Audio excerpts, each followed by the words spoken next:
La cronaca di una vera e propria tragedia, una tempesta perfetta che si è abbattuta su Tezze sul Brenta, lasciando delle cicatrici importanti, diventa il racconto anche di tante storie di persone, di cittadini in difficoltà, come la casa che stiamo visitando oggi. Lo vedete alle mie spalle, ci sono ancora i teli che coprono i mobili perché il tetto è stato completamente danneggiato. In casa ogni volta che piove scende acqua. Signora, veramente una situazione drammatica. Lei diceva che non dorme da 4 notti, vive con le bacinelle e con la speranza che qualcuno venga a risolvere il problema. Io ho chiesto semplicemente che mi vengano a mettere un telone, che tutelarci sopra il tetto. Questo ho chiesto, perché se io non avevo bisogno, se potevo andare sopra il tetto, ci andavo io e mio marito sopra.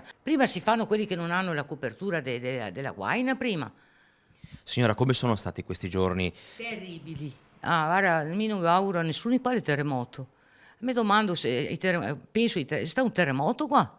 E allora il terremoto, quando prende fuoco una casa, ti mettono in sicurezza, giusto? Questa è uguale.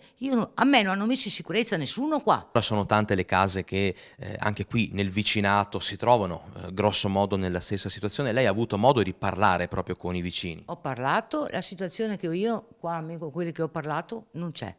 L'acqua che ho io dentro non ce l'hanno, avevano qualche goccia, sì, gocciolava, ma non come me. E hanno già il telone.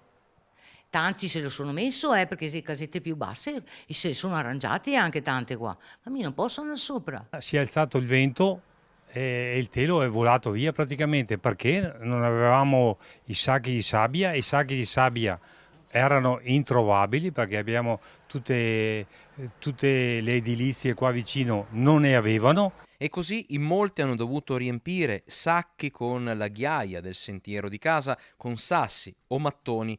La pioggia, arrivata in tarda mattinata, ha accentuato i problemi e aumentato la paura.